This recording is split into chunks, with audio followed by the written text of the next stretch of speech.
My girlfriend said, "I'm going to my ex's wedding as his plus one to show there's no hard feelings." I replied, "Have fun." Then I changed my relationship status and went on a date with her maid of honor. When she returned, my apartment was empty, except for a note that said, "Original post I, 32 male, should have seen this coming when Monica, 29, casually mentioned over breakfast that her ex Trevor was getting married. We'd been together 3 years, living in my apartment for the last 18 months. That's nice, I said, focused on my scrambled eggs. Yeah, about that.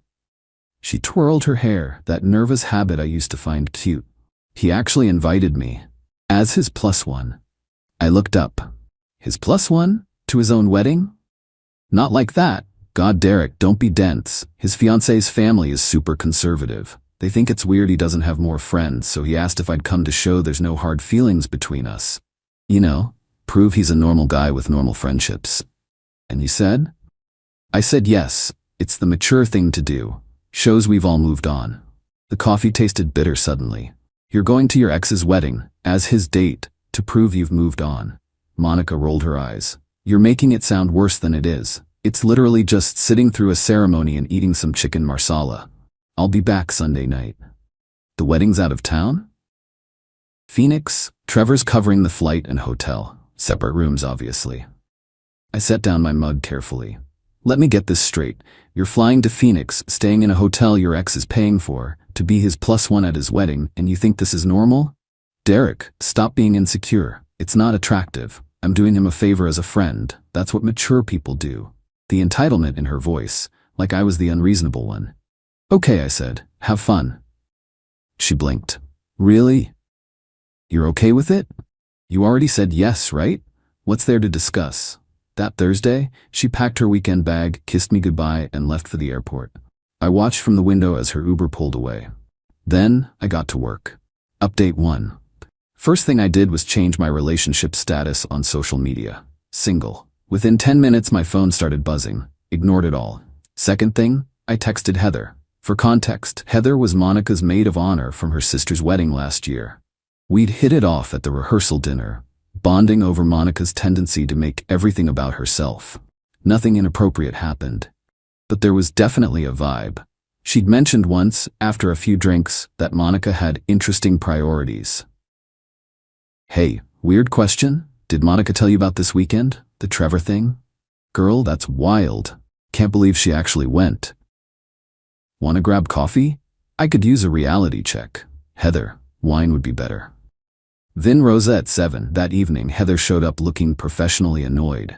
I told her it was disrespectful, she said before even sitting down. She laughed and said you were too secure to care about silly things. She what now? Oh yeah, she's been telling everyone you're totally fine with it. Super supportive. The perfect modern boyfriend who isn't threatened by friendship. I showed her my phone. 17 missed calls from Monica. Probably saw the relationship status change. Heather leaned back. You know what? Good for you. She's been walking all over you for years. Years? Derek, sweetie? Remember her birthday party? You paid for everything while she invited Trevor? The vacation you planned that she canceled last minute to help Trevor move? The promotion dinner you missed because she had to console Trevor about his breakup? The pattern I'd been ignoring slapped me in the face. I'm an idiot. No, you're nice. She takes advantage of nice. We talked until the restaurant closed. Nothing physical happened. I'm not that guy. But Heather mentioned she'd been planning to skip her cousin's thing Saturday night. Maybe she'd reconsider if I was free. Friday morning, I rented a U-Haul. Monica's stuff wasn't that much, really. Clothes, makeup collection, her Peloton she used twice, the coffee maker she insisted we needed that cost $400, the artwork she bought with my credit card, the throw pillows that cost more than my monthly grocery budget. I packed everything carefully, labeled the boxes with a Sharpie. Monica. Clothes. Monica. Bathroom. Monica. Miscellaneous. Drove it all to her sister Diane's place. Diane opened the door looking confused. Derek, what's all this? Monica's things. She'll need them when she gets back Sunday. Why would she? Wait, what? She didn't tell you? She's at her ex Trevor's wedding, as his plus one. I figured she'd want her stuff somewhere safe since she won't be living with me anymore. Diane's mouth opened and closed like a fish. She said she was at a work conference. Nope, Phoenix, Trevor's wedding. Check her Instagram. I left Diane standing there surrounded by boxes, already pulling out her phone. Saturday night, I met Heather for dinner. Actual dinner, not a date. We were both clear on that. But we did take a selfie that happened to show up on my Instagram story. 2 adults having dinner. Nothing scandalous. My phone exploded. What the hell is this? Are you on a date? With Heather? Derek, answer your phone right now. This is so immature. I can't believe you'd do this to get back at me. It's not the same thing. I didn't respond. She made her choice. Sunday afternoon, I was sitting in my beautifully empty apartment when the door burst open. Monica stood there, mascara smeared, hair a mess. Where is everything? Where's my stuff? At Diane's. You moved my stuff to my sister's. You moved yourself to your ex's wedding. Seemed like we were both making changes. She stomped into the bedroom, saw her side of the closet empty, and let out this weird shriek. You can't do this. I live here. Lived. Past tense. Because I went to a wedding? Are you that insecure? No, because you thought it was appropriate to be another man's date while in a relationship. Because you lied to your family about where you were. Because you've apparently been prioritizing Trevor our entire relationship. That's not. You're twisting everything. Trevor just posted wedding photos. You're in 17 of them. You caught the bouquet.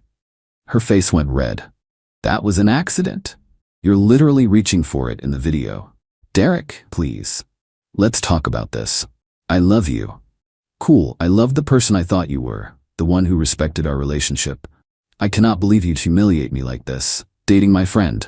I had dinner with Heather. Once, you flew across state lines to be another man's date. See the difference? Update 2: the meltdown that followed was spectacular. Monica called her mom, Barbara. Barbara called me 20 minutes later. Derek, honey, Monica's hysterical. What happened? She went to her ex-boyfriend's wedding as his +1, so I ended the relationship. She said it was just as friends.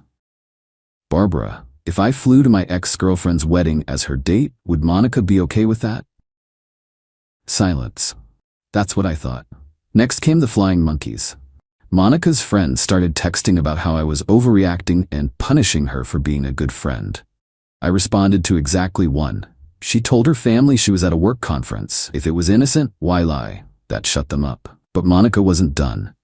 Monday morning, she showed up at my office. Security stopped her in the lobby. Thank God for key cards, but she made enough of a scene that my manager heard about it. Personal issue? Stan asked. Ex-girlfriend. She's having trouble with the ex part. Need help? Already handled. She's trespassed from the building now.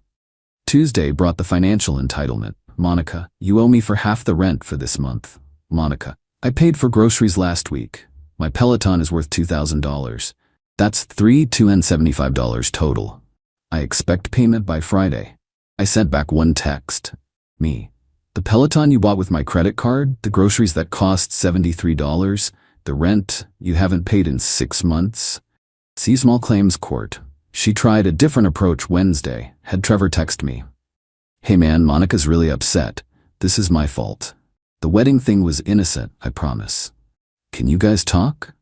The guy who convinced my girlfriend to be his wedding date wants me to take her back? That's rich. She's crashing at my place and crying constantly. It's affecting my marriage. Sounds like a you problem.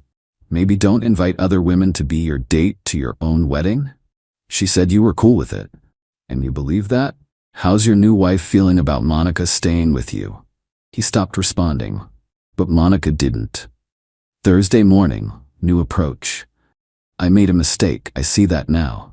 But throwing away 3 years over one weekend is crazy. Come to couples counseling with me. No. You owe me that much. I owe you nothing. I'll kill myself if you don't take me back. I screenshot that one and called 911 for a wellness check at Trevor's address. The cop showed up while Trevor's new wife was home. Monica was fine, just manipulative. Trevor's marriage, however, was not fine after his bride learned Monica was staying there. By Thursday night, Monica was at Diane's where all her stuff was. Diane was furious at Monica, not me. Sent me a text. Diane, I'm sorry for my sister. She's always been like this. Dad enabled it. You deserve better. Friday morning, Monica tried one more time, showed up at my apartment at 6 a.m., pounding on the door. "I know you're in there. We need to talk." I called the cops. She got a warning for disturbing the peace. That afternoon, she posted on social media a long, rambling thing about how some people can't handle confident women with male friends, and how jealousy destroys relationships, and how she was healing from toxic masculinity. Heather screenshot it and sent it to me with laughing emojis. Then commented publicly, "Confident women don't lie to their families about attending their ex's wedding as his date. Healing from toxic behavior means acknowledging your own." The post got deleted within an hour. Update 3. The extinction burst hit different than expected. Saturday, a week after the wedding, I get a call from my landlord, George. Great guy, owns the building, we grab beers sometimes. "Derek, got a weird situation. Lady came by saying she's your girlfriend, lost her key, needs me to let her into your unit. Ex-girlfriend, we broke up last week, she doesn't live here anymore. Figured as much when she couldn't tell me how long you'd been a tenant. Told her to pound sand, just wanted you to know." "Thanks, George, I'll handle it." But Monica wasn't done playing games. Sunday, she pulled the nuclear option. My parents called, both of them on speaker. "Mom, Derek, Monica just left. She was crying about wedding gifts." "What wedding gifts, Dad?" "She said you two were secretly engaged and she needs the ring back to pay for canceling wedding vendors." I actually laughed. "We were never engaged. I never proposed. There's no ring." "Mom, she showed us a receipt for a 3-carat diamond from Worthington's." "Send me a picture of it." They did. It was obviously fake. Comic Sans font for one thing. The store name was wrong. The total was $47,000, which, no. "Mom, that's faker than Monica's concern for our relationship. She's lying." "Figured as much. Your mother wanted to be sure. Girl seems unstable, son." Working on a restraining order. Monday brought the work drama. Monica called my company's HR department, claimed I was harassing her, that I'd stolen property, that I was creating a hostile work environment for her at a company where she doesn't work. HR called me in, looking exhausted already. "Mr. Garrison," Shirley from HR said, "we received a complaint from a Monica Fernandez? My ex-girlfriend, who I haven't contacted since we broke up 9 days ago? She claims you worked together. She's never worked here. I have documentation of her harassment if you need it." Shirley rubbed her temples. "Please." I showed her everything. The texts, the wellness check report, the trespassing warning from building security, the fake engagement receipt, the police warning for disturbing the peace. "I'll handle this," Shirley said. "We'll be sending her a cease and desist about contacting our company." Tuesday was quiet. Too quiet. Wednesday, I found out why. Heather called, "You need to see this." Monica had started a GoFundMe, "Help me escape my abusive ex." The story she wrote was fiction. According to her, I'd isolated her from friends, controlled her finances, and thrown her out for attending a family wedding. She needed $5,000 to start over safely. It had raised $300. I contacted GoFundMe with my documentation. The page was down within 2 hours. But the best part? Trevor's wife donated $5 with a comment, "Maybe don't stay with my husband after being his wedding date." Trevor was apparently sleeping in his car now. Thursday, Monica made her final mistake. She used the spare key she'd secretly made. Except I'd installed a camera after the first incident. Got a crystal clear video of her entering at 2 p.m. while I was at work. She didn't steal anything. No, she did something weirder. She rearranged everything. Furniture moved slightly. Pictures rehung at different angles. Books reorganized. Probably thought she'd make me think I was going crazy. Except she didn't know about the camera. I called the cops immediately. Showed them the footage. She was arrested at Diane's house for breaking and entering. Diane called me. "I'm done with her. Bail her out? She can figure it out herself. Mom and Dad are done too after the fake engagement stunt." Monica spent 2 nights in jail before Trevor bailed her out. His wife promptly filed for divorce after less than 2 weeks of marriage. Final update. It's been 2 months now. The restraining order was approved.